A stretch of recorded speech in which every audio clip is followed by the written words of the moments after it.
Hello kabayan, welcome back sa aking channel. Ngayon po ay gagawa tayo ng Alfredo. Ito yung mga ingredients. Whipping cream. Ayan. 2 liters ng whipping cream yan. Tapos mamaya papakita ko sa inyo. Yan ay mozzarella cheese. Yan ay butter. Yan ay flour. Yan ay milk. Yan ay parmesan cheese. Tapos meron tayong tubig. Meron tayong chopped garlic. Magsisimula na tayo mag-saute. So nilagay na natin yung melted butter. Yan. Saute. Medyo mainit na yung pan na yan. Huwag na nating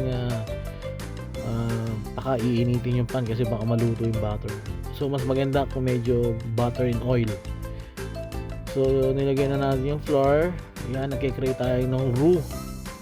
Yan ang magpapalabo sa sauce natin. Tapos nilagay na rin natin yung whipping cream.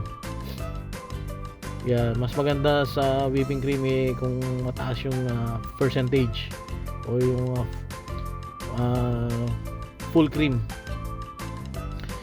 Tapos lalagyan natin yan sa medium fire or medium heat. Tapos ilagay na rin natin yung mga mozzarella cheese. Yan. Mozzarella cheese. Mga 4 cups yan ng mozzarella cheese. Tapos ilagay na natin yung parmesan. Mga 4 cups din ng parmesan.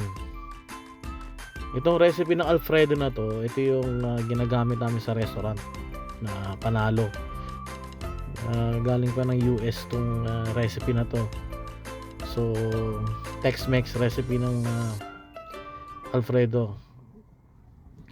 Natin black pepper 1 teaspoon. Tapos paprika, salt 1 tablespoon. Yan. Garlic powder. Tapos yan, onion powder.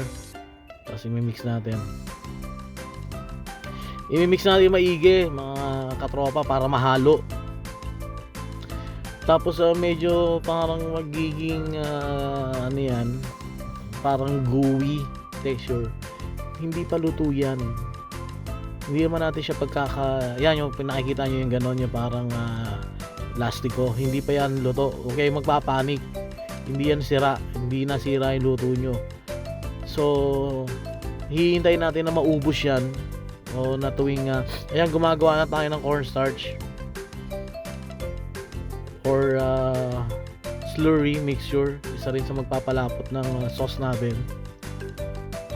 Yan. So bali half cup ng tubig tsaka 2 tablespoon ng cornstarch. Tapos ilalagay na natin yan sa ating mixture. Haluin natin ulit. Naka low fire na tayo nyan, so medium heat. Ngayon dito medyo paluto na rin to mga kabayan, mga katropa. So hinahalo-halo natin. Chine-check natin kung wala nang gaano yan, malinis na yan. So ibig sabihin ready na yan. Salamat po sa panonood nyo. Malapit na matapos ang video nyo. Pasubscribe na lang po para sa mas marami pang mga recipe na simple at masarap.